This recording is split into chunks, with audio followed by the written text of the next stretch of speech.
الحمد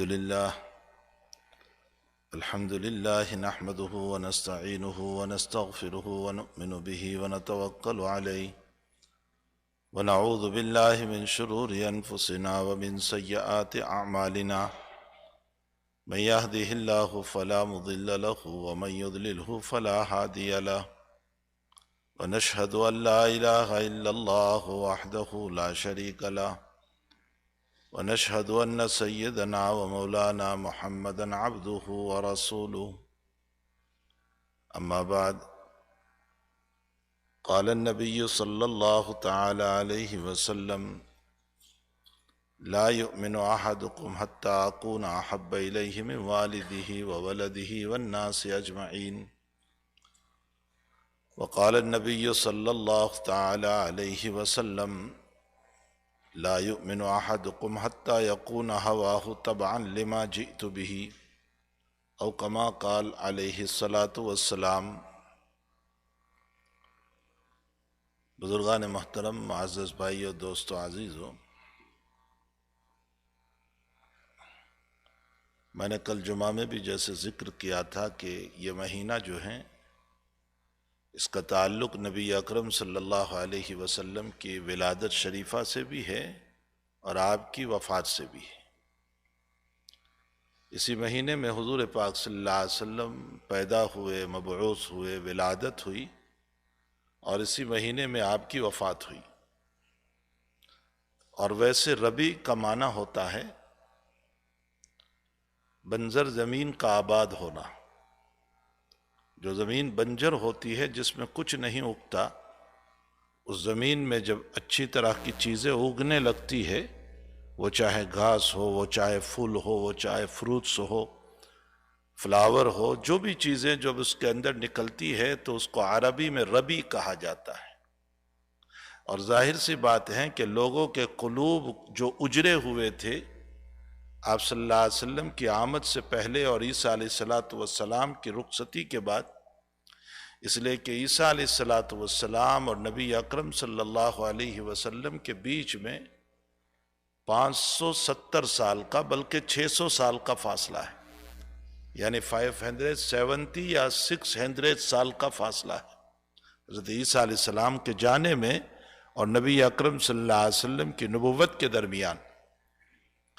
تو حضرت عیسیٰ علیہ السلام کی تشریف لے جانے کے بعد دنیا کے حالات جس طرف چلے گئے تھے، دنیا جانتی ہے کہ ایک طرف رومن امپائر تھا جو سپر طاقت بنا ہوا تھا اس وقت کا، اور وہ عیسائی مذہب لیے ہوئے تھا، اور ایک طرف فارس اور ایران کہا جاتا تھا، جو ایک بہت دور تک یہ کنٹریز پھیلی ہوئی تھی، جہاں آگ کی پرستش اور فائر کی پوجا اور پرستش، اور وہاں تیسری طرف ایک عرب کا ماحول تھا کہ جہاں پر بتوں کی پرستش اور پتھر کو پوجنا اور غیر اللہ کو سجدہ کرنا۔ اور حالات یہ تھے کہ خود صحابی رضی اللہ تعالیٰ عنہ اپنے ایمان لانے کے بعد یہ بیان فرماتے ہیں کہ جب ہم سفر میں نکلتے تھے تو اپنے ساتھ ایک پتھر کا بت لے لیا کرتے تھے، اور سفر کے درمیان اسی کو سجدہ کرتے ہوئے چلتے تھے، لیکن جہاں کوئی اس سے اچھا پتھر مل جاتا ہم اس کو پھینک دیا کرتے تھے، اور پھر ہم اس کو اپنا معبود بنا لیتے تھے۔ اور جس جگہ ہم پہنچے اور ہمیں کوئی پتھر نہ ملا تو وہاں ہم جو ہے مٹی کو جمع کر لیا کرتے تھے، اور مٹی کو جمع کر کے اس کے اوپر اونٹ اور کیمل کا دودھ نکالا کرتے تھے یا بکری کا دودھ نکالتے تھے، اور اس کا گودا بنا کر کے ہم اس کی پرستش کیا کرتے تھے۔ یہ ہمارا حال تھا کہ ہم نے اپنی زندگی کو خواہشات کے تابع کر رکھا تھا اور غیروں کے حوالے کر رکھا تھا۔ اسی لیے ایک طرف عیسائیوں کا عقیدہ یہ تھا کہ عیسیٰ علیہ السلام اللہ کے بیٹے ہیں، یا تین شخصیتیں مل کر اللہ بنا ہے، ایک اللہ، ایک مریم اور ایک عیسیٰ، یہ تینوں مل کر کے ایک اللہ ہیں۔ تو دوسری طرف فارس اور ایران کا عقیدہ یہ تھا کہ ان کے دو معبود ہیں، ایک اہرمن کہا جاتا ہے جو خیر کا معبود ہے، اور دوسرا ان کا اپنا ایک معبود تھا جو شر کا معبود تھا، یعنی اس کے ذریعے سے راحت پہنچتی ہے اور اس کے ذریعے سے نقصان پہنچتا ہے۔ تو یہ دو معبود تھے ان کے، ایک کا نام اہرمن تھا اور ایک کا نام یزدہ تھا. یہ ایران اور فارس والوں کے دو معبود تھے. وہیں پر عرب کا حال یہ تھا کہ انہوں نے اس عظیم المرتبت مکان میں، جس مکان کو سیدنا ابراہیم خلیل اللہ علیہ السلام نے توحید کی بنیاد پر بنایا تھا، جس مکان کو سیدنا ابراہیم علیہ السلام نے اللہ کی یادوں کے لیے بنایا تھا، اور جس مکان کو کعبہ اور قبلہ قرار دیا گیا، جس کے طواف کو عبادت قرار دیا گیا، اور جس کے اندر نماز پڑھنے کو سعادت قرار دیا گیا تھا. یہ بات یاد رکھیں کہ مسجد حرام کا جو لفظ آتا ہے، یہ مسجد حرام سے مطلب یہ مسجد نہیں ہے جو چاروں طرف ہے. لوگ یہ سمجھتے ہیں مسجد حرام سے مطلب کعبۃ اللہ ہے. یہ بات خوب سمجھ لیں کہ مسجد حرام سے مطلب یہ باؤنڈری والی مسجد نہیں ہے، بلکہ کعبۃ اللہ ہی کا نام مسجد حرام تھا. قرآن کریم میں اللہ تعالیٰ فرماتے ہیں کہ سبحان الذی اسری بعبدہ لیلا من المسجد الحرام الی المسجد الاقصی. نبی علیہ السلام کو جب معراج ہوئی ہے تو اس معراج کے موقع پر آقا صلی اللہ علیہ وسلم کو مسجد حرام سے لے گئے بیت المقدس. تو اس مسجد حرام کے تذکرے پر یہ مسجد چاروں طرف کی کہاں تھی؟ یہ تک اس کا تو کوئی مسئلہ ہی نہیں تھا. اس لیے مسجد حرام اصل نام ہے کعبۃ اللہ کا، اور ابتداً اسی میں نماز پڑھی ہے سیدنا ابراہیم خلیل اللہ علیہ السلام نے، اسماعیل ذبیح اللہ علیہ السلام نے، اور ان کے بعد کے انبیاء نے. اس کے کعبۃ اللہ کے باہر جو جگہ ہیں وہ ابتداً مطاف تھا، اور مطاف چھوٹا تھا، اور اس مطاف کے ساتھ لوگوں کے مکانات تھے. پھر حضرت عمر رضی اللہ تعالیٰ عنہ کے زمانے میں جب لوگوں کے مکانات مطاف کے اندر آنے لگے تو حضرت عمر رضی اللہ تعالیٰ عنہ نے ایک چھوٹی سی دیوار بنا دی تاکہ لوگ اندر میں نہ آئیں. اور سیدنا عثمان رضی اللہ تعالیٰ عنہ کا زمانہ آیا تو پھر حضرت عثمان رضی اللہ تعالیٰ عنہ نے ایک بہت بڑی دیوار بنائی، اور دیوار کو پیچھے سے لیا اور مطاف کو بڑا بنا دیا، اور جتنے مکانات اندر آ رہے تھے ان سے کہا کہ آپ اپنے مکان کے پیسے لے لو، آپ جو ہیں اپنے مکان کے پیسے لے لو اور یہاں سے مکان جگہ خالی کر دو. جب ان لوگوں نے منع کیا تو سیدنا عثمان رضی اللہ تعالیٰ عنہ نے یہ فرمایا کہ اگر تم پیسے نہیں لوگے تو میں جبراً تمہارے مکان کے سامنے پیسے رکھ دوں گا، اور اس کے 2 دن کے بعد، یعنی یہ نوٹس دی گئی کہ اس کے 2 دن کے بعد ہم آپ کے مکان کو ختم کر دیں گے. اب کوئی یہاں اشکال کر سکتا ہے، سوال کر سکتا ہے کہ یہ تو زبردستی ہوئی کسی کے مکان کے اوپر کہ آپ جبراً جو ہے مکان لے رہے ہیں. لیکن حضرت عثمان رضی اللہ تعالیٰ عنہ ہم سے زیادہ تقوی والے تھے، ہم سے زیادہ پرہیزگار تھے، ہم سے زیادہ ورع والے تھے، ہم سے زیادہ علم والے تھے. انہوں نے نبی کو دیکھا تھا، اور براہ راست نبی کے وہ شاگرد تھے، ان کو جو علم ملا تھا وہ جناب رسول اللہ صلی اللہ علیہ وسلم سے براہ راست ملا تھا. سنیے حضرت عثمان رضی اللہ تعالیٰ عنہ نے جو جواب دیا وہ یہ دیا تھا کہ حقیقت میں یہ زمین کعبۃ اللہ کی ہے، تمہاری نہیں ہے. اس لیے کہ جس وقت ابراہیم نے اس کعبہ کو بنایا تھا اس وقت یہاں کوئی مکان نہیں تھا، تو یہ ساری زمین جو ہے وہ کعبۃ اللہ کی ہے، اور تم لوگ کعبہ کی زمین پر آ کر کے بسے ہوئے ہو، تو ظاہر سی بات ہے کہ زمین تو کعبۃ اللہ کی رہے گی، مکان تمہارا بنایا ہوا ہے، تو اس مکان کے پیسے لے لو اور کعبۃ اللہ کی زمین کو خالی کر دو. یہ ایک سیدھا سا مسئلہ ہے کہ جس کی زمین ہوگی اسی کو خالی کر کے دے دیا جائے گا. اس لیے حضرت عثمان رضی اللہ تعالیٰ عنہ نے اپنے زمانے میں لوگوں کے مکانوں کو گرا دیا اور مطاف کعبہ کو بڑا کر دیا. اس کے مقابلے میں ایک واقعہ اور ملتا ہے کہ جس وقت مسجد نبوی کو وسیع کرنے کی اور بڑی کرنے کا وقت آیا تو حضرت عمر رضی اللہ تعالیٰ عنہ نے، آپ جانتے ہیں کہ ابھی جو ہم سلام پڑھنے کے لیے چلتے ہیں یہ حضرت عمر رضی اللہ تعالیٰ عنہ کا بڑھایا ہوا حصہ ہے. حقیقت یہ ہے کہ یہ جو ریاض الجنہ ہے، یہ ریاض الجنہ کے اندر جو ممبر ہے یہ ممبر اصل رسول اللہ صلی اللہ علیہ وسلم کا ممبر تھا، اور حضرت یہاں نماز پڑھایا کرتے تھے. اور یہ جو حجرہ شریفہ ہے جہاں آقا صلی اللہ علیہ وسلم آرام فرما ہے، یہ مسجد کے اندر نہیں تھا، مسجد یہیں تک تھی، اور مسجد سے یہ کمرہ باہر تھا، اور اس کے ساتھ اور آپ کی بیویوں کے، آپ کے ازواج کے کمرے بنے ہوئے تھے، اور اسی کے ساتھ صحابہ کرام کے اور بھی اپنے مکانات تھے۔ اسی میں حضرت عباس رضی اللہ تعالیٰ عنہ کا مکان بھی سامنے کی طرف میں آ رہا تھا۔ تو جس وقت سامنے کی طرف میں اضافہ حضرت عمر رضی اللہ تعالیٰ عنہ نے فرمایا، اس لیے کہ مسجد چھوٹی پڑ رہی تھی، تو اب سامنے کی طرف جو حصہ بنایا ہے، تو اس موقع پر حضرت عباس رضی اللہ تعالیٰ عنہ کا مکان آ رہا تھا۔ حضرت عباس کا پورا مکان نہیں، حضرت عباس رضی اللہ تعالیٰ عنہ کے مکان کا پرنالہ اور پائپ جو ہوا کرتا ہے، جو بارش کا پانی نیچے گرتا ہے، وہ پرنالہ اور پائپ جو ہے وہ حدود مسجد کی طرف آ رہا تھا، اور اس کے ساتھ ساتھ جب بارش آتی تھی تو وہ پانی مسجد کی طرف آ رہا تھا، مسجد کے اندر گر رہا تھا۔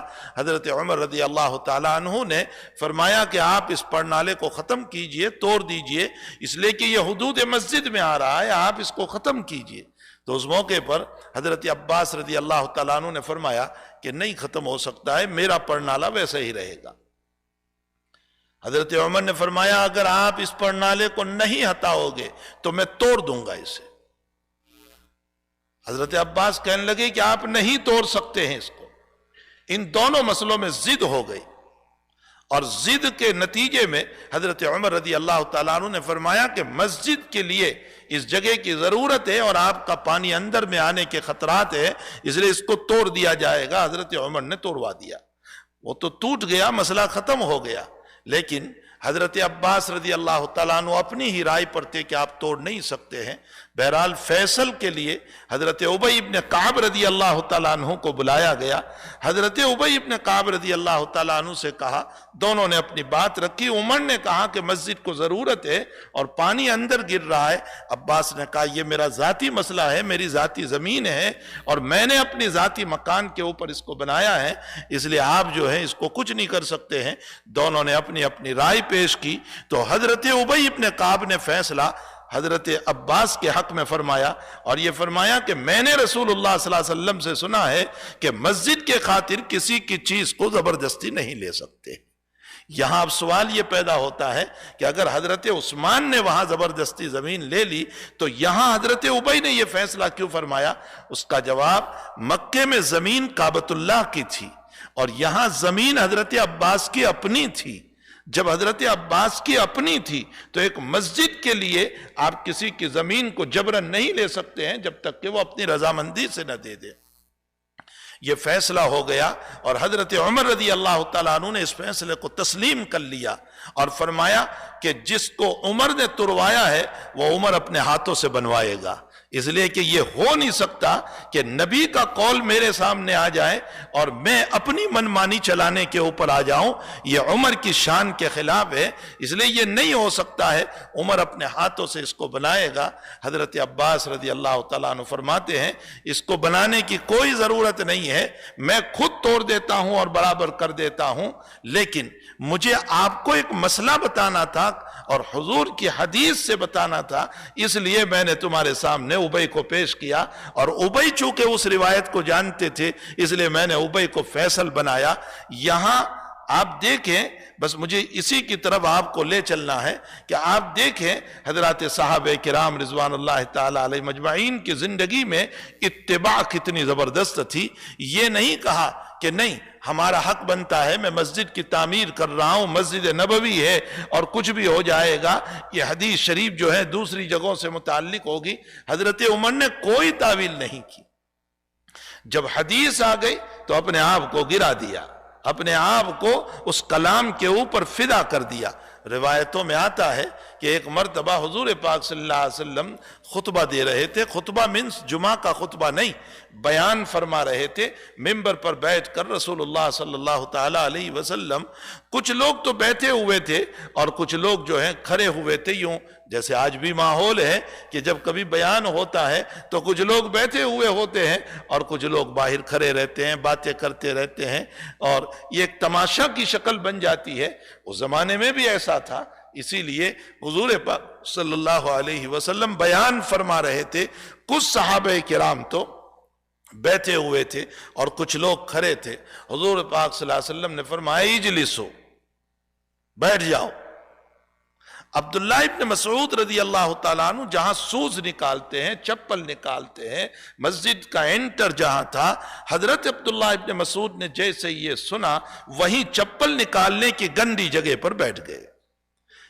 یہ نہیں تھا ہماری طرح اتنا صاف ستھرا، وہ تو کچی مسجد تھی، مسجد بالکل کچی تھی۔ نبی کریم صلی اللہ علیہ وسلم کی اس مسجد کا حال یہ تھا کہ اس میں کتے بھی آتے تھے، مسجد نبوی کے دروازے تک نہیں تھی اور اس میں کتے بھی گزرتے تھے، اس میں نیچے ریت بچھا ہوا تھا، اور ریت بھی اتنے اعلیٰ درجے کا نہیں تھا بلکہ اس میں ساتھ میں مٹی بھی ملی ہوئی تھی۔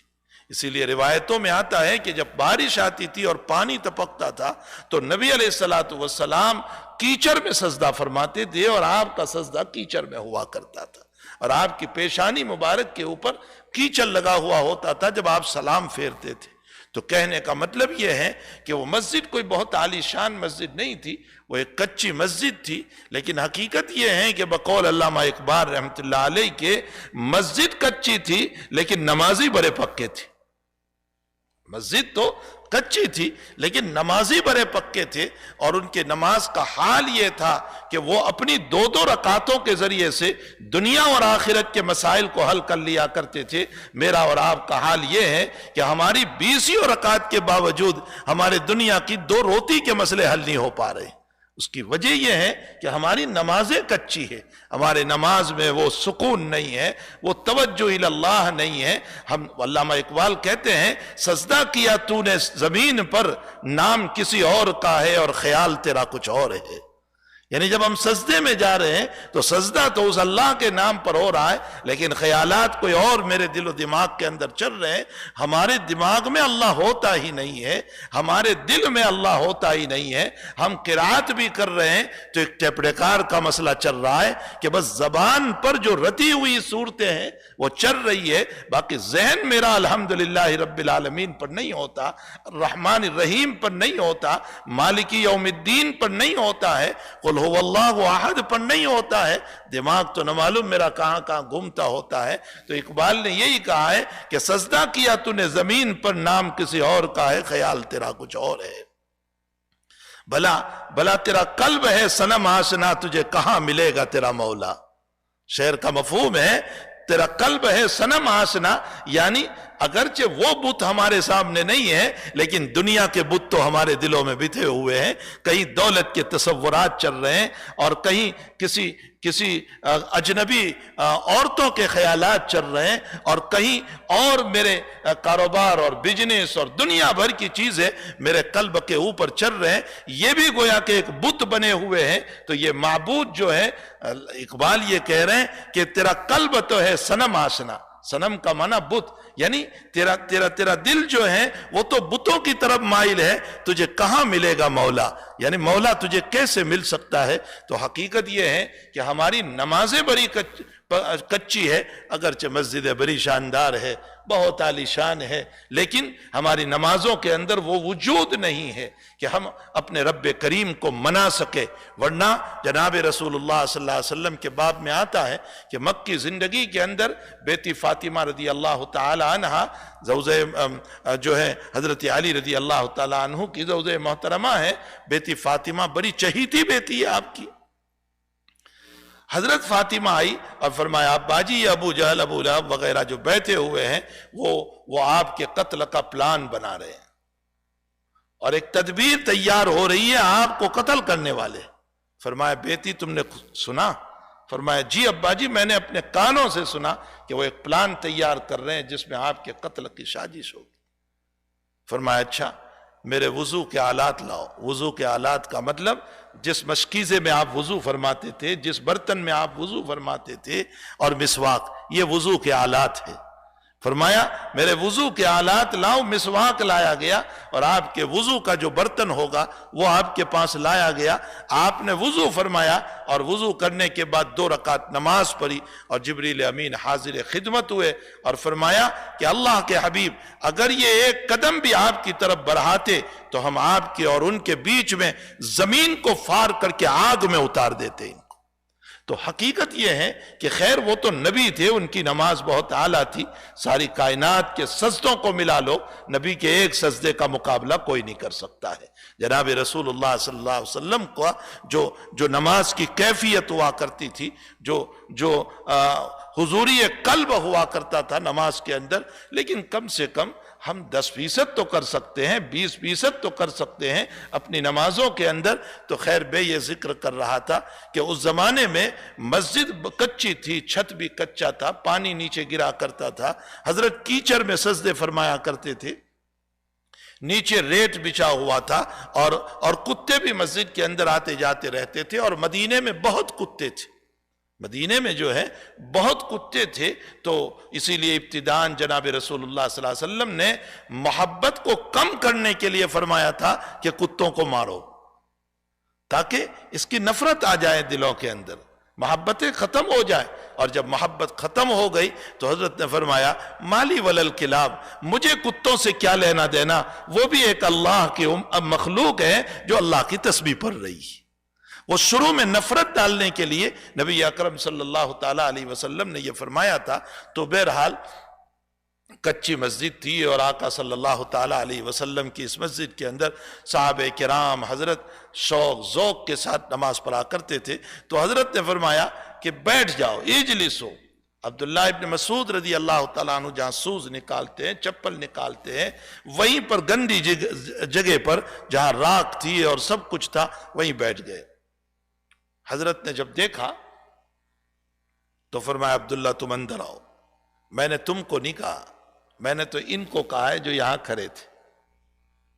عبداللہ ابن مسعود مجلس میں تشریف لے آئے۔ کسی نے بیان کے بعد، خطبے کے بعد ابن مسعود رضی اللہ تعالیٰ عنہ سے پوچھا کہ جب اعلان ہوا تو آپ تو مراد تھے نہیں، یہ تو یہ لوگ مراد تھے، پھر آپ کیوں وہاں بیٹھ گئے؟ ابن مسعود نے فرمایا کہ یہ کیسے ہو سکتا ہے کہ میرے محبوب کا کلام میرے کان میں پڑے اور فوری طور پر میں عمل نہ کروں اس پر۔ آپ انداز لگائیں، میرا اور آپ کا حال یہ ہے کہ ہر وقت نبی کی روایات ہمارے کان میں پڑتی رہتی ہے، لیکن ہم اس میں تعویلات کرتے رہتے ہیں کہ یہ حدیث تو اس کے لیے ہے، میرے لیے نہیں ہے، اور یہ تو اس کے لیے ہے، میرے لیے نہیں ہے، میں تو بہت صاف ستھرا ہوں، میں تو بہت پاک ہوں اور مجھے اس کی ضرورت نہیں ہے، باقی یہ روایات تو ان کے لیے ہیں۔ ہم تعویلات کرتے رہتے ہیں، وہاں یہ مسئلہ ہی نہیں تھا۔ حضرت حر بن قیس رضی اللہ تعالیٰ عنہ عبداللہ حضرت عمر رضی اللہ تعالیٰ عنہ کے پارلیمن کے آدمی تھے۔ حضرت عمر رضی اللہ تعالیٰ عنہ نے اپنے پارلیمن میں جوانوں کو رکھا تھا، اس لیے کہ جوان کا علم جو ہے نا بہت اعلیٰ درجے کا ہوتا ہے، تو جوانوں کو رکھا تھا۔ اس میں حضرت عبداللہ ابن عباس بھی ہے، حضرت حر بن قیس بھی ہے۔ اسی لیے کچھ صحابہ کو یہ اشکال بھی ہو گیا تھا، یہ سوال بھی ہو گیا تھا کہ بھلا یہ جوان کو اپنی مجلس میں رکھتے ہیں، اپنے پارلیمنٹ میں رکھتے ہیں، جیسے یہ آج کل بھی جو بڑی عمر کے لوگ ہوا کرتے ہیں نا، وہ یہی کہتے ہیں کہ ان جوانوں کو کیوں رکھا ہے، ہم ہیں نا بڑی عمر والے، ہمیں رکھا جائے۔ تو یہ عبد الرحمن ابن عوف رضی اللہ تعالیٰ عنہ کو یہ سوال ہوا تھا کہ میرے بیٹے بھی اس عمر کے تو ہیں، آپ نے عبداللہ ابن عباس کو رکھا، آپ نے حر کو رکھا۔ حضرت عمر کے کانوں پر جب یہ آواز پہنچی تو حضرت عمر نے ویسے جواب نہیں دیا، یہ نہیں کہا نہیں میں نے جو کیا ہے برابر ہے، ایسے جواب نہیں دیا۔ ایک مرتبہ ایک مجلس قائم فرمائی مسجد نبوی میں، اور سارے صحابہ موجود تھے، اور اس میں ایک سوال قائم کیا حضرت عمر نے کہ اذا جاء نصر اللہ والفتح میں اللہ کیا کہتا ہے، اس صورت میں اللہ کیا کہہ رہا ہے؟ کوئی کہتا ہے کہ لا علم، مجھے پتا نہیں، کوئی کہتا ہے اللہ عالم، اللہ بہتر جانتا ہے، کوئی کہتا ہے استغفار کا حکم دے رہا ہے اللہ، کوئی کہتا ہے تسبیح کا حکم دے رہا ہے فسبح بحمد ربک، کوئی استغفار کہہ رہا ہے واستغفرہ انہ کان توابا۔ سب کے جوابات آ گئے تو اخیر میں عبداللہ ابن عباس سے پوچھا عبداللہ تم کیا کہتے ہو، اللہ تعالیٰ اس صورت میں کیا کہہ رہا ہے؟ تو عبداللہ ابن عباس نے فرمایا کہ اس صورت میں اللہ کی وفات، اللہ کے نبی کی وفات کا اشارہ ہے، نبی اکرم صلی اللہ علیہ وسلم کی وفات کا اشارہ ہے، موت کا اشارہ ہے۔ فرمایا عمر نے جو تم سمجھے ہو وہ میں سمجھاؤں، اور اس کے بعد فرمایا کہ جس وقت اذا جاء نصر اللہ والفتح اتری تھی، اس موقع پر جیسے ہی سورت اتری ابو بکر صدیق رضی اللہ تعالیٰ عنہ رونے لگ گئے تھے. فرمایا اس وقت تو ہمیں بھی سمجھ میں نہیں آیا کہ یہ ابو بکر کیوں رو رہے اس سورت کے نزول پر. اس میں تو تسبیح کہا گیا، اس میں اللہ کا استغفار کہا گیا، اس میں تو یہ کہا گیا ہے کہ بھئی اذا جاء نصر اللہ والفتح وَرَأَيْتَ النَّاسَ يَدْخُلُونَ فِي دِينِ اللَّهِ أَفْوَاجًا، تو فتح مکہ ہو جائے گا اور جماعت کی جماعتیں اسلام میں داخل ہوتی چلی جائے گی. یہ تو بشارت ہے، خوشخبری ہے کہ مکہ فتح ہوگا، لوگ ایمان لے آئیں گے. اس پر ابو بکر کیوں رو رہے ہیں؟ حدیث کے الفاظ ہے ما بال هذا الشیخ. ابو بکر سے متعلق کہہ رہے ہیں اس بڑے میاں کو کیا ہو گیا کہ یہ رو رہے ہیں اس صورت کے اوپر. لیکن فرمایا کہ جب اللہ کے نبی علیہ السلام اس دنیا سے چلے گئے تب ہمیں پتا چلا کہ اچھا ابو بکر اس بنیاد پر رو رہے تھے. تو حضرت عبداللہ ابن عباس نے فرمایا کہ اس میں نبی اکرم صلی اللہ علیہ وسلم کے موت کا اشارہ ہے. پھر حضرت عمر نے فرمایا کہ تم کیسے سمجھے؟ فرمایا اللہ یہ کہہ رہا ہے کہ جب جماعت کی جماعت اسلام میں آنے لگے اور فتح مکہ ہو جائے، اذا جاء نصر اللہ، اللہ کی نصرت اتر جائے، ورائت الناس، اور جب تم لوگوں کو دیکھو، یدخلون فی دین اللہ افواجا، کہ جماعت کی جماعت، فوج کی فوج اسلام میں داخل ہو رہی ہے، تو نبی کو کہا گیا کہ فسبح بحمد ربک. اب یہ نہیں کہا گیا کہ اب تبلیغ کیجئے، اب فلاں کیجئے، اب فلاں کیجئے، بلکہ یہ کہا گیا کہ تسبیح پڑھیے، الحمدللہ پڑھیے اور استغفار کیجئے. یہ اشارہ تھا اس بات کی طرف کہ موت کی تیاری کیجئے. اس میں اشارہ تھا. اس سے میرے بھائیو ہم کو بھی یہ سبق مل رہا ہے کہ نبی جیسے نبی علیہ السلام جو خلاصہ کائنات ہے، ساری کائنات کا خلاصہ ہے آقا صلی اللہ علیہ وسلم، امام الانبیاء، سرکار دو عالم صلی اللہ تعالی علیہ وسلم، اتنی بڑی شخصیت، اور اللہ ان کو جب کہہ رہا ہے کہ موت کی تیاری کیجئے تسبیح کے ذریعے سے، تحمید کے ذریعے سے، استغفار کے ذریعے سے، تو ہمیں تو بطریق اولا ایک عمر ہو جانے کے بعد اپنی موت کی تیاری کرنا چاہیے. تسبیح کے ذریعے سے، تلاوت قرآن کے ذریعے سے، اللہ کی تعریف کے ذریعے سے، استغفار کے ذریعے سے ہمیں اور بھی تیاری کرنا چاہیے. تو بہرحال عبداللہ ابن حضرت عثمان رضی اللہ تعالیٰ عنہ کے سلسلے میں ایک بات مجھے یاد آئی کہ جس وقت اللہ کے حبیب پاک صلی اللہ علیہ وسلم عمرے کے لیے تشریف لے گئے سن ہجری 6 میں، اور اہل مکہ نے آپ کو روک لیا مقام حدیبیہ پر. یہ مقام حدیبیہ کہاں آتا ہے؟ جدہ سے جب ہم مکے جاتے ہیں تو بیچ میں آتا ہے. چونکہ حضرت جب عمرے کے لیے چلے تھے تو آپ کو پتا چلا کہ خالد بن ولید جو ہے اس وقت ایمان نہیں لائے تھے، اور وہ ایک لشکر لے کر آپ کو روکنے کے لیے آ رہے ہیں. تو اللہ کے حبیب نے راستہ بدل دیا، اور راستہ بدل کر کے آپ جدہ کی طرف سے ہو کر کے مکہ میں انٹر ہونا چاہتے تھے. اس لیے حدیبیہ جو ہے مدینے سے مکے جاتے ہوئے نہیں آتا ہے، جدہ سے مکے جاتے ہوئے آتا ہے. آپ حدیبیہ میں پہنچے تو حدیبیہ میں پہنچنے کے بعد اہل مکہ نے آپ کو روک دیا. اس موقع پر حضرت نبی علیہ السلام نے مشورہ فرمایا کہ بھئی کوئی ہمارا نمائندہ جو ہے وہ مکے جائے اور مکے والوں سے ذرا بات کریں کہ ہمیں کوئی غرض و غایت اس وقت نہیں ہے، ہمیں صرف عمرہ کرنا ہے، ہمیں آپ عمرہ کر لینے دیجئے، بس ہم عمرہ کر کے نکل جائیں گے. لیکن اہل مکہ کسی طرح تیار نہیں تھے آپ کو عمرہ کے لیے. بات یہ طے ہوئی کہ اچھا مکہ والوں سے بات کون کرے، کون جائے مکہ. حضرت عمر سے کہا گیا تو فرمایا یا رسول اللہ آپ تو جانتے ہیں اگر میں پہنچا ہوں تو وہ میری جان کے دشمن ہیں، میرا جانا وہاں مناسب نہیں ہوگا. پھر طے ہوا کہ کون جائے. فرمایا آج بھی ان لوگوں کے اندر مکہ والوں میں اگر کوئی معزز اور عزت والا کوئی ہے تو عثمان ہے. وہ لوگ آج بھی عثمان کی عزت کرتے ہیں، اس لیے آپ عثمان کو بھیجیے. مشورے کے مطابق نبی اکرم صلی اللہ علیہ وسلم نے حضرت عثمان کو بھیجا. حضرت عثمان رضی اللہ تعالیٰ عنہ اپنے چچازاد بھائی کے وہاں اترے. دوسرے دن میٹنگ تھی مکہ والوں کے ساتھ، اور اللہ کے حبیب صلی اللہ علیہ وسلم کے پیغام کو پہنچانا تھا کہ بھئی ہم عمرہ کرنے کے لیے آئے ہوئے ہیں. تو چچازاد بھائی کہنے لگا کہ بھائی جان، میرے کزن، آپ نے جو لنگی پہن رکھی ہے، ازار کا لفظ حدیث میں آتا ہے، ازار لنگی کو کہا جاتا ہے، تہبند کو کہا جاتا ہے. کہا کہ آپ نے جو ازار اور تہبند پہن رکھی ہے وہ آدھی پندلی تک ہے، اور اس شکل کو مکہ والے پسند نہیں کرتے. مکہ والے تو بہت نیچا پہنتے ہیں. ان کے اشعار پڑھو گے تو ان کے اشعار میں یہ معلوم ہوتا ہے کہ جو جتنا نیچا پہنتا ہے وہ اتنا شریف ہوتا ہے. آج بھی کچھ مزاج ہمارے وہاں یہی ہے. ہمارے وہاں آج بھی ماحول یہی ہے کہ جو جتنا نیچا پہنے گا اتنا شریف کہا جائے گا. حالانکہ مسلم شریف کی روایت ہے لا ينظر اللہ تعالی الی من جر ثوبہ بالخیلاء. قیامت کے دن اللہ شفقت کی نگاہ نہیں کرے گا اس آدمی کے اوپر جس نے اپنے پجامے کو، اپنی پینٹ کو، اپنے جبے کو، اپنے کرتے کو ٹخنوں سے نیچے پہنا ہوگا. اللہ تعالیٰ اس کی طرف نگاہ شفقت نہیں فرمائیں گے، محبت کی نظر سے نہیں دیکھیں گے اس کو. تو بہرحال بھائی نے یہ کہا، چچا زاد بھائی نے، کزن نے، کہ آپ نے نصف ساق تک پہن رکھا ہے، یہ لوگ آپ کو پسند نہیں کریں گے، آپ سے بات نہیں کریں گے، اس لیے خدا کا واسطہ ہے کہ آپ صرف میٹنگ کی حد تک میری ازار اور میرا تہبند پہن لیجئے جو نیچے تک ہے، جو ٹخنوں تک ہے.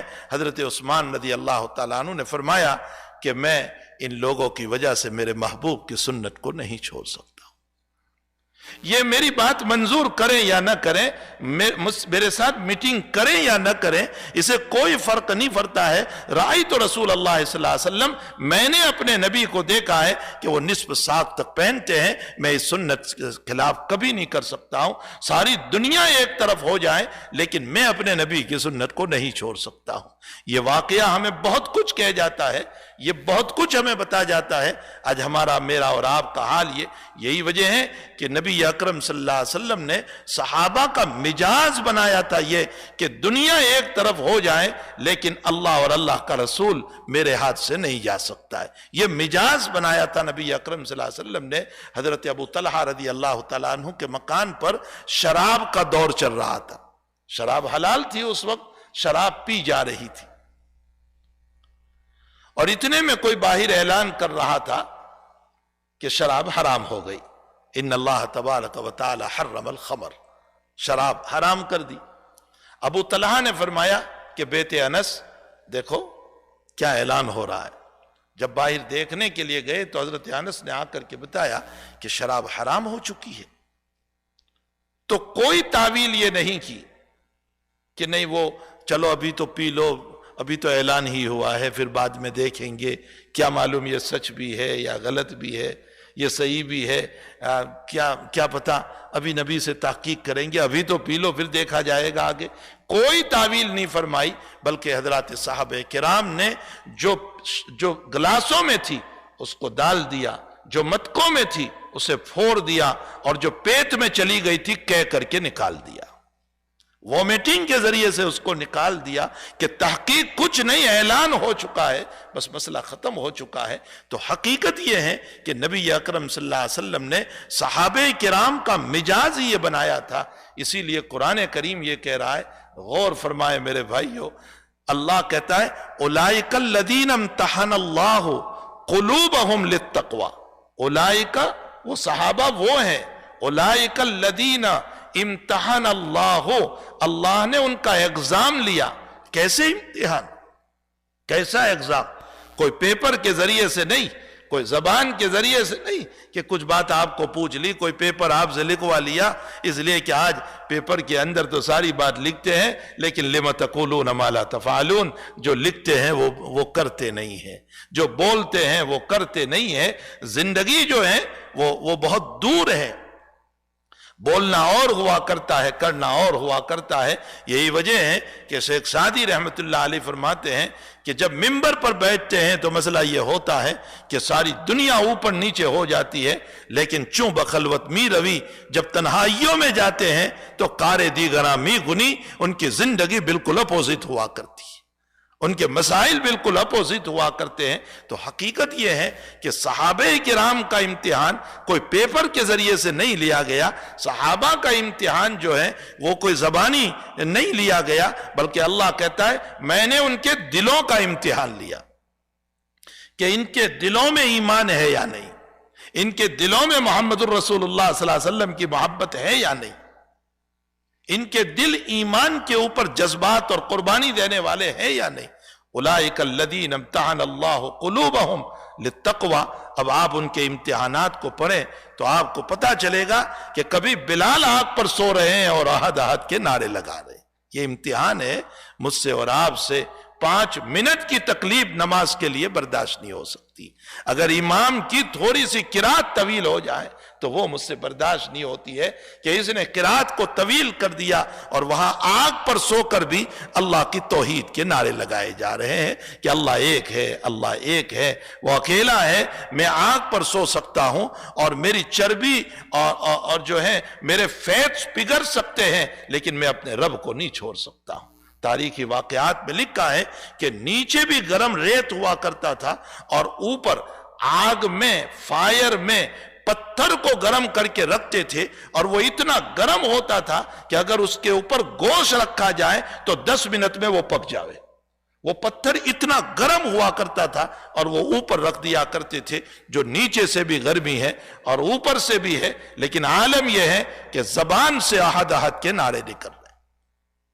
یہی وجہ ہے کہ حضرت مولانا محمد زکریا صاحب کاندلوی ثم المحاضر المدنی نور اللہ مرقدہ نے، جب بخاری شریف میں یہ روایت آتی ہے کہ اذان کا مسئلہ جب مدینے پہنچنے کے بعد آیا کہ لوگوں کو نماز کے لیے کیسے جمع کیا جائے، اس لیے کہ مکی زندگی میں تو جماعت کا کوئی سوال نہیں تھا، اذان کا کوئی مسئلہ نہیں تھا۔ مدینے پہنچے تو اب جماعت کا مسئلہ آیا کہ جماعت سے نماز پڑھنا ہے تو کیسے پڑھی جائے، لوگوں کو کیسے بلایا جائے۔ تو کسی نے مشورہ دیا کہ ایک علم اور ایک جھنڈا جو ہوتا ہے، ایک فلیگ جو ہوتا ہے، وہ اوپر لگا دیا جائے تاکہ لوگ دیکھ لیں کہ نماز کا وقت ہو گیا۔ کسی نے کہا کہ آگ جلا دی جائے تاکہ لوگ دیکھ کر کے آ گئے۔ حضرت عمر نے فرمایا کہ الصلاۃ جامعۃ، محلے میں جا کر اعلان کیا جائے تاکہ لوگ جماعت کے لیے آ جائے، لیکن اللہ کے نبی علیہ السلام نے کوئی رائے پسند نہیں فرمائی، صرف یہ کہا کہ اچھی بات ہے الصلاۃ جامعۃ کا اعلان کرتے رہو۔ اتنے میں عبداللہ ابن زید ابن عبد ربہ رضی اللہ تعالی عنہ، انہوں نے رات میں خواب دیکھا، اور وہ خواب یہ دیکھا کہ 2 فرشتے ان کے خواب میں آئے اور ان کے ہاتھ میں کچھ بجانے کا آلہ ہے جو نیزے کی طرح بجایا کرتے ہیں، وہ کچھ زور سے، جیسے یہ عیسائیوں کے وہاں دسمبر کے اندر زور سے بجایا جاتا ہے، اس طرح کا کوئی آلہ ہے، تو بجانے کا کوئی آلہ ہے۔ تو عبداللہ ابن زید کہہ رہے ہیں کہ میں نے ان کو خواب میں یہ پوچھا کہ یہ بتاؤ کہ یہ کیا کرتے ہو تم؟ تو کہا ہم اس کے ذریعے سے اس کو بجاتے ہیں اور اعلان۔ تو عبداللہ ابن زید کہتے ہیں مجھے دو گے آپ؟ کہا تم کیا کرو گے؟ کہا ہم نماز کے لیے بلائیں گے۔ تو فرشتوں نے یوں کہا کہ ہم اس سے اچھی چیز نہ بتائیں تم کو؟ فرمایا ضرور بتا دیجئے۔ تو ایک فرشتے نے اذان کہی، دوسرے نے اقامت کہی، اور فرمایا یہ لے لیجئے نماز کے لیے۔ اب جیسے ہی فجر کا وقت ہو رہا ہے، عبداللہ ابن زید ابن عبد ربہ دورے حضور کی خدمت پہ پہنچے اور اپنا خواب بیان کیا۔ تو اللہ کے نبی نے فرمایا یہ اللہ کی طرف سے ہے۔ اتنے میں عمر بھی دوڑتے ہو، حضرت عبداللہ ابن زید ابن عبد ربہ نے جب یہ خواب بیان کیا اور نبی نے فرمایا کہ یہ اللہ کی طرف سے ہے، فرمایا میرے بلال کو بلاؤ، اذان بلال دے گا۔ جیسے ہی بلال کی اذان شروع ہوئی، 19 صحابہ دوڑتے آئے، 19 صحابہ، اس میں عمر بھی ہے۔ فرمایا یا رسول اللہ یہ اذان تو ابھی ہم نے بھی خواب میں دیکھی۔ یعنی بہت سارے لوگوں کا خواب میں دیکھنا یہ اس خواب کے سچے ہونے کی علامت ہے، اور پھر نبی کی اس پر تائید ہوئی ہے، حضور پاک صلی اللہ علیہ وسلم نے اس کی تائید فرمائی۔ بہرحال یہاں سوال یہ ہوتا ہے کہ جب خواب عبداللہ ابن زید نے دیکھا تو ایوارڈ بھی تو مؤذن کا انہی کو ملنا چاہیے تھا۔ بھئی مؤذن انہی کو بتاتے، آپ نے خواب دیکھا تو آپ ہی کو مؤذن بنانا چاہیے تھا۔ خواب تو عبداللہ ابن زید نے دیکھا اور نبی علیہ السلام مؤذن بنا رہے ہیں بلال رضی اللہ تعالیٰ عنہ کو۔ اس کی حکمت کیا ہے، اس کا راز کیا ہے؟ حضرت شیخ مولانا محمد زکریا صاحب رحمۃ اللہ علیہ بخاری شریف کے درس میں اس کی حکمت یوں بیان فرماتے ہیں کہ اصل میں حضرت بلال رضی اللہ تعالیٰ عنہ کا انتخاب جو ہے وہ نبی کی زبان پر اللہ نے کیا ہے۔ زبان حضور پاک صلی اللہ علیہ وسلم کی ہے، انتخاب اللہ نے کیا۔ تو اب اللہ نے کیوں انتخاب کیا؟ فرمایا اس لیے کہ خداوند قدوس نے اشارہ فرمایا میرے محبوب مکی زندگی میں آگ پر سو کر مصیبتوں کے دنوں میں میرے احد کے نعرے بلال نے لگائے ہیں، تو اب خوشیوں کے دنوں میں بھی میرا بلال ہی نعرے لگائے گا۔ اس لیے اللہ جل شانہ نے حضرت بلال رضی اللہ تعالیٰ عنہ کو مؤذن مقرر کروایا کہ اب جو مدینے کے خوشیوں کے دن آ چکے ہیں اس میں بھی یہ بلال ہی کا انتخاب ہونا چاہیے۔ تو یہی وجہ ہے کہ جب آقا صلی اللہ تعالیٰ علیہ وسلم دنیا سے رخصت ہو گئے تو اس کے بعد حضرت بلال شام چلے گئے تھے، شام رہنے چلے گئے تھے۔ کہتے تھے مجھے مدینے میں اچھا نہیں لگتا، اس لیے کہ میں جب بولتا ہوں اشہد ان محمد الرسول اللہ، تو جب بولتے تھے تو یوں اشارہ کرتے تھے اشہد ان محمد الرسول اللہ، میں گواہی دیتا ہوں یہ میرے نبی ہے، اب نبی نہ رہے میں کس پر اشارہ کروں۔ اس پر رونا بہت آتا تھا۔ اب شام چلے گئے تھے، قریباً 6 منتھ گزر چکے، 6 مہینے گزر چکے، اور بلال نے خواب دیکھا۔ نبی علیہ السلام خواب میں تشریف لائے اور فرمایا بلال بہت جلدی ہم کو بھول گئے کہ تم میرے پاس آنے کا نام بھی نہیں لیتے۔ جیسے ہی خواب دیکھا بلال نے روانہ ہو گئے اور قبر پہ جا کر کے نبی اکرم صلی اللہ علیہ وسلم کی رونے لگے۔ وہ یادیں پرانی تازہ ہو گئی۔ لوگوں نے کہا حسنین سے، حسن حسین سے کہ آپ کہیے بلال کو کہ اذان دے۔ ہم کہیں گے وہ نہیں مانیں گے، لیکن آپ کہیں گے تو مان لیں گے۔ حسنین نے جب کہا کہ آپ اذان دیجئے، اور نانا جان کے حکم پر آپ اذان دیا کرتے تھے، آج ہم ان کے نواسے ہیں، ہمارے کہنے پر آپ اذان دیجئے۔ روایتوں میں لکھا ہے کہ بلال نے جب اذان شروع کی ہے تو مدینے کے مرد اور عورتیں باہر نکل آئے، یہ تخیلات اور سوچتے ہوئے کہ اللہ کے نبی تشریف لے آئے۔ وہ پرانی یادیں تازہ ہو گئی۔ تو بہرحال میرے کہنے کا مطلب یہ ہے کہ حضرت نبی کریم صلی اللہ علیہ وسلم کے صحابہ کا معمول یہ تھا کہ جہاں نبی کی بات آ جاتی تھی وہ پھر کوئی تعویل نہیں فرماتے تھے۔ تو حضرت عمر رضی اللہ تعالیٰ عنہ کے پارلیمنٹ کے آدمی تھے حر بن قیس رضی اللہ تعالیٰ عنہ، جوان تھے۔ ان کے چچا نے حر سے یوں کہا کہ تم روزانہ پارلیمنٹ میں جاتے ہو، ذرا میری بھی اجازت لے لو، میں بھی تمہاری پارلیمنٹ دیکھنے آؤں۔ حضرت عمر سے اجازت لی اور حر کے چچا آئے پارلیمنٹ میں۔ جیسے ہی آئے حضرت عمر کو دانتنا شروع کر دیا، تم انصاف نہیں کرتے، تم حق نہیں دیتے۔ حضرت عمر نے کوڑا اٹھایا، فرمایا بتاؤ میں نے کیا حق نہیں دیا، میں نے کیا انصاف نہیں کیا۔ بخاری شریف کی روایت ہے آپ نے کوڑا اٹھایا مارنے کے لیے۔ حر بن قیس نے دیکھا کہ میرا چچا ضعیف ہے، ابھی اس کو مار پڑے گی۔ فوراً حضرت عمر کے سامنے حر بن قیس نے فرمایا والکاظمین الغیظ، اللہ کے نیک بندے غصے کو پینے والے ہیں، والکاظمین الغیظ۔ حضرت عمر نے فوراً کوڑا نیچے رکھ دیا، پھر پڑھا والعافین عن الناس،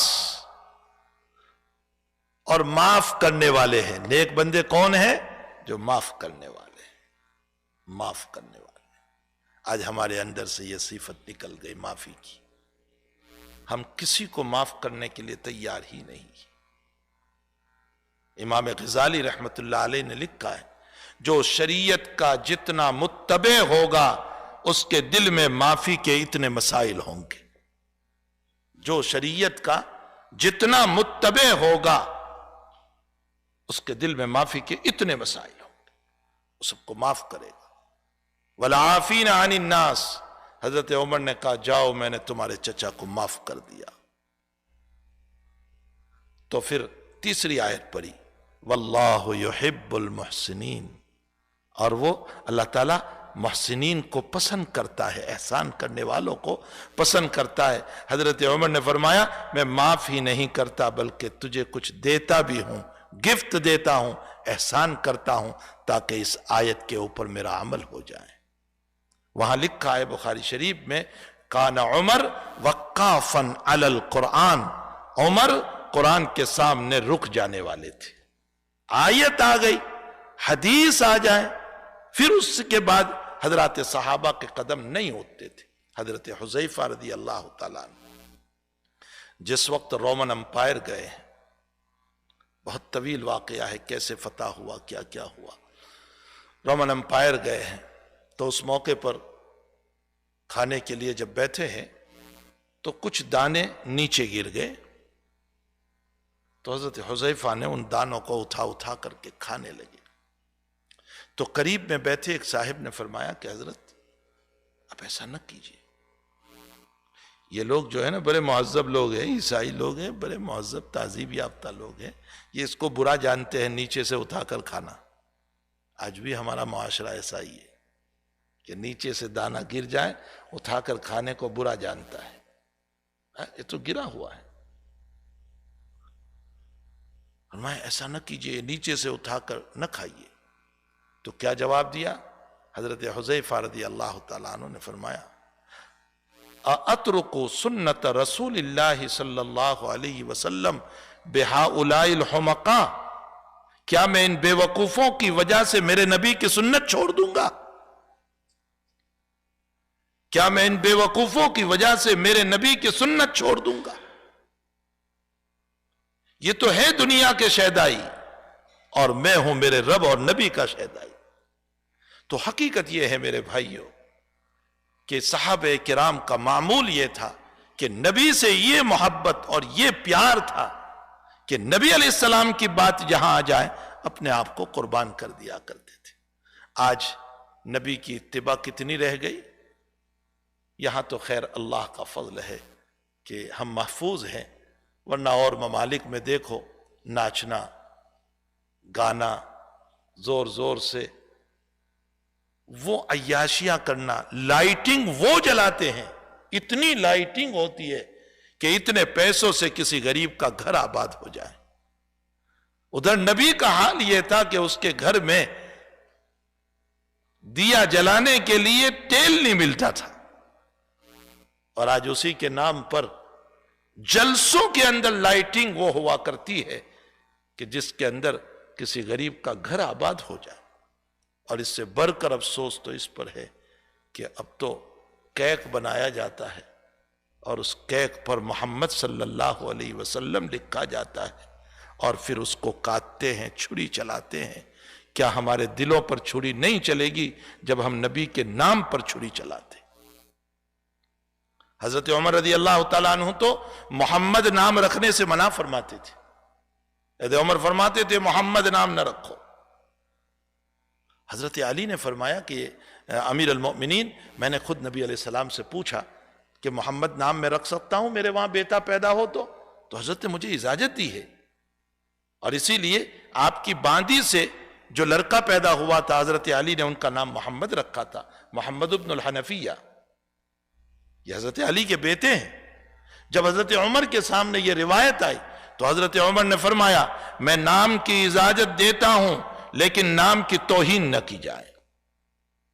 بہت بڑا نام ہے نبی اکرم صلی اللہ علیہ وسلم، یہ کائنات آپ کی وجہ سے وجود میں آئی ہے۔